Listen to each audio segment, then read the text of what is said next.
Oke, assalamualaikum warahmatullahi wabarakatuh. Di sini saya akan menjelaskan tentang turunan. Sebelumnya, perkenalkan nama saya Safirat Samad Syekh dari Prodi Teknik Komputer Angkatan 2023 dengan NIM 2305110047. Oke, di sini untuk materi turunan kita akan membahas tentang turunan, apa itu turunan dan tingkat perubahan. Terus notasi turunan, rumus dasar turunan, terus aturan perkalian dan pembagian turunan, turunan trigonometri, aturan rantai, turunan implisit, dan aplikasi turunan. Yang pertama, pengertian turunan. Turunan adalah konsep yang digunakan untuk mengukur laju perubahan suatu fungsi terhadap variabel independennya. Dengan kata lain, turunan memberikan gambaran tentang tingkat perubahan fungsi pada setiap titik dalam domainnya. Misalnya, jika kita memiliki fungsi fx yang menggambarkan posisi suatu objek terhadap waktu, turunan f aksen x memberikan kecepatan objek pada setiap titik waktu. Dengan demikian, turunan memungkinkan kita untuk memahami bagaimana kecepatan, gradien, percepatan, atau perubahan lainnya terkait dengan suatu fenomena yang diwakili oleh fungsi tersebut. Rumus persamaan garis singgung tangen pada suatu kurva, yaitu f dalam kurung x sama dengan x pangkat 2 min 1 per x min 1. Notasi turunan. Kita baca di sini f aksen x sama dengan y aksen sama dengan dy per dx sama dengan df per dx sama dengan d per dx f dalam kurung x sama dengan df dalam kurung x sama dengan dx f dalam kurung x. Dalam notasi fx, y terdapat dua variabel.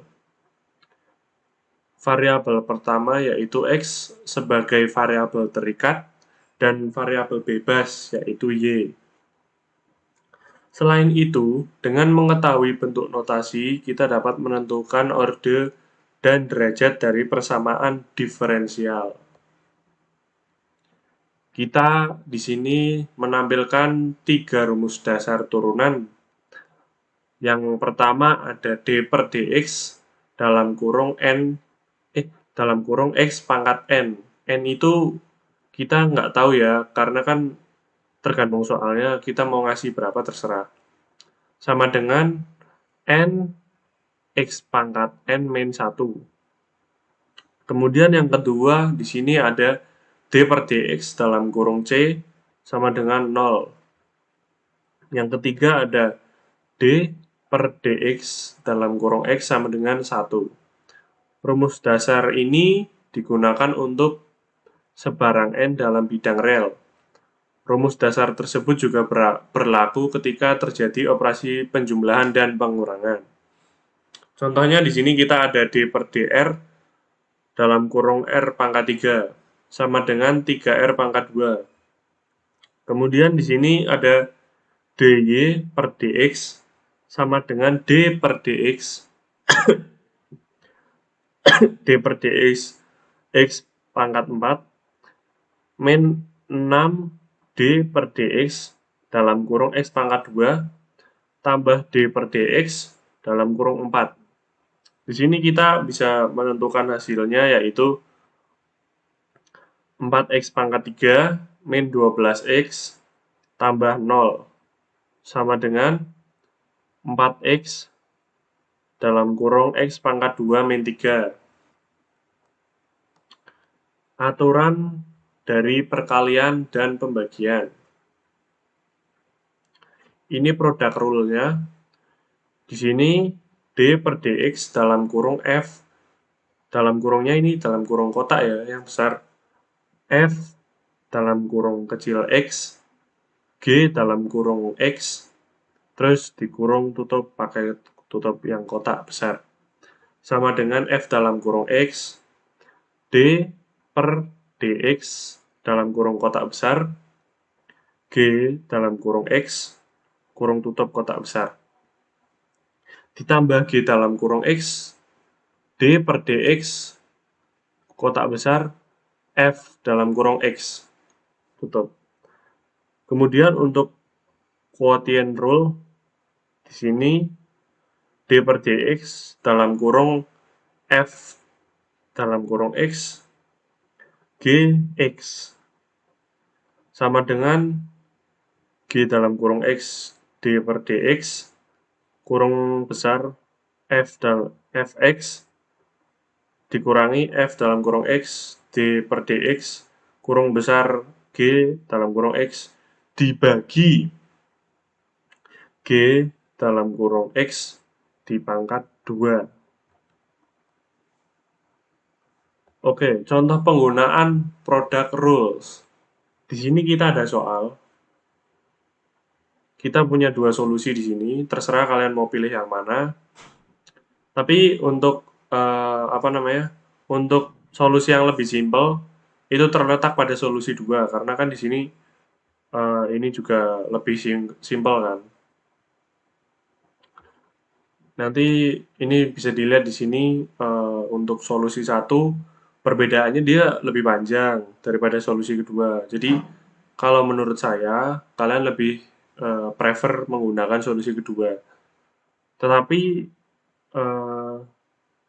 solusi kedua ini sepertinya lebih ribet. Oke, kita lanjut. Contoh penggunaan quotient rules. Nah, untuk quotient rules ini kan kita pembagian ya, ada pernya gitu. Jadi kita lebih panjang. Terus kemudian untuk per, misalkan di sini Y sama dengan X pangkat 2 tambah X min 2 per X pangkat 3 tambah 6. Nah, di sini kita X pangkat 3 tambah 6-nya itu di dalam kurung terus di pangkat 2. Nah, itu sampai hasil akhir kita lihat di sini itu tidak pengaruh, teman-teman. Tidak pengaruh. Jadi yang ngaruh itu yang atas. Oke, seperti itu. Di sini bisa kita lihatlah operasi bilangannya seperti apa. Tetapi untuk penyebutnya itu tidak bisa diganggu gugat. Nih, sama. Oke, lanjut. Kita cepat saja ya di sini. Untuk turunan trigonometri,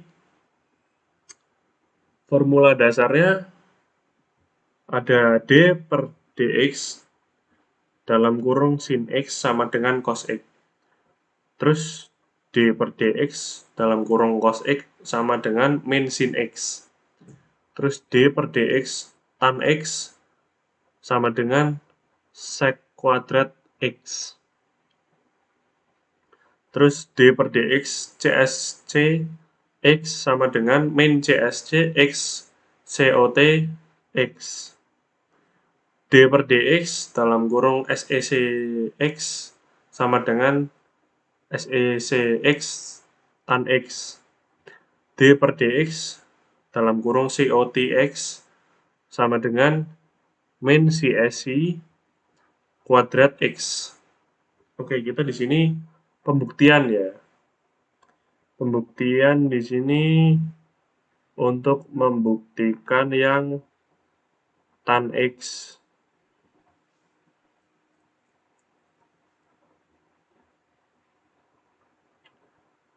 Oke. Bisa kalian lihat di sini kan untuk sec kuadrat X di sini kan berarti kan sin X per cos X kan. Kita lihat di sini operasi bilangannya. Jadi nanti ketemu hasilnya seperti ini. Bisa kalian lihat pada pembuktian. Oke, lanjut. Untuk aturan rantai di sini formula dari aturan rantai dapat dinotasikan sebagai F dalam kurung FOG aksen maksudnya dalam kurung X sama dengan F aksen dalam kurung G dalam kurung X dikali G aksen dalam kurung X. Atau bisa juga menggunakan dy per dx sama dengan dy per du per dx. Aturan rantai digunakan untuk menentukan sebuah persamaan yang kompleks di mana fungsinya itu terdiri dari fungsi-fungsi lain yang lebih sederhana. Contoh penerapan aturan rantai. Di sini kita ada soal Y sama dengan dalam kurung X pangkat 3 min 1 dalam kurung pangkat 100. Oke, untuk yang soal yang atas, di sini kita masukkan rumus dulu ya teman-teman. dy per dx sama dengan d per dx. Ini x pangkat 3-nya kita masukkan dari sini. Kemudian yang pangkat 100-nya ini kita pindah ke depan teman-teman, menggantikan d per dx. Nah, kita pindah di sini. Terus yang belakangnya ini dikurangi 1. Karena kan ini min 1, berarti kan 99. Kemudian d per dx, nah di sini tetapi pangkatnya hilang. Ini untuk menggantikan yang depan ya, yang ini. Kemudian kita sama dengankan lagi, ini kan 100 sudah pindah ke depan. Terus x kali 3, jadinya kan 3x pangkat 2. Di sini kan ada x pangkat 3 kali x pangkat 3, berarti kan 3x pangkat 2. Kemudian kan 100 kali 3x pangkat 2, berarti kan 300 x pangkat 2. Nah, yang ini itu dimasukkan ke belakang, teman-teman. Jadinya tidak diubah. Oke, lanjut. Turunan implisit. Turunan implisit merupakan metode penurunan sebuah persamaan yang terdiri dari dua variabel, yaitu x dan y. Metode ini digunakan untuk mencari dy per dx dari sebuah persamaan. Nah, di sini ada contoh. X pangkat 2 tambah Y pangkat 2 sama dengan 25. Ini kita di sini masukkan rumus. D per dx dalam kurung X pangkat 2 tambah Y pangkat 2 sama dengan D per dx. Nah, 25 yang dari sama dengan ini kita masukkan belakang. Jadi kita sebelum memasukkan rumus ini kita pisah dulu ya. Terus di depannya dikasih D per dx. Oke, ini apa namanya? Kita pisah lagi antara x pangkat 2 dan y pangkat 2. Kita di sini kasih d per dx dalam kurung x pangkat 2 tambah d per dx dalam kurung y pangkat 2 sama dengan 0. Ini d per dx dalam kurung y kuadrat sama dengan d per dy dalam kurung y pangkat 2 dy per dx sama dengan 2y. Karena kan y kuadrat tambah y pangkat 2. Y pangkat 2 tambah y pangkat 2 kan 2y. Per dy, dy per dx. 2x tambah 2y dy per dx sama dengan 0. Berarti dapat kita simpulkan di sini dy per dx sama dengan minus x per y. Kita lanjut. Aplikasi turunan. Kita di sini untuk aplikasi turunan menentukan gradien garis singgung kurva. Untuk menentukan interval fungsi naik dan fungsi turun. F aksen X kurang dari 0 itu berarti fungsi naik. Dan untuk F aksen X salah. Untuk menentukan interval fungsi naik dan fungsi turun untuk f aksen X lebih dari 0, berarti itu fungsinya naik. Dan untuk f aksen X kurang dari 0, itu berarti fungsinya turun. Untuk menentukan titik stasioner, di sini f aksen X sama dengan 0, titik koma F aksen-aksen X lebih dari 0, itu berarti titik balik minimum. Untuk F aksen-aksen X kurang dari 0, itu berarti titik balik maksimum. Untuk F aksen-aksen X sama dengan 0, itu titik belok yang horizontal. Untuk mengetahui hubungan antara jarak, kecepatan, dan percepatan.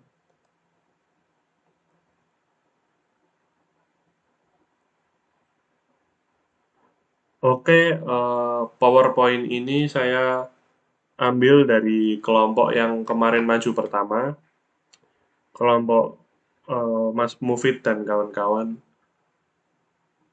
Oke, kita lanjut ke soal.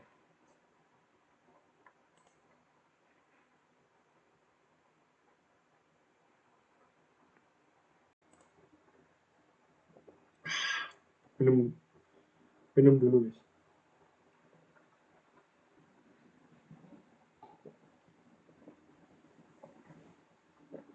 Nah, untuk pembahasan soal, saya menggunakan contoh soal nomor 3 yang ada di kuis. Kuis yang turunan ya, teman-teman. Di sini kan ada soal X pangkat 3 ditambah Y pangkat 3 sama dengan 1. Kita cari turunan yang pertama dulu. Di sini kita mendapatkan 3X pangkat 3 tambah Y aksen 3Y pangkat 2 sama dengan 0. Kemudian kita masukkan nih dari turunan yang pertama ini ke rumus. Nah, di sini kita pindah ruas. Untuk yang belakang menjadi ke depan, kemudian 3Y pangkat 2 ini menjadi bilangan penyebutnya. Untuk yang 3X pangkat 3 kita pindah ruaskan ke belakang. Nah, ketika pindah ruas itu menjadi minus.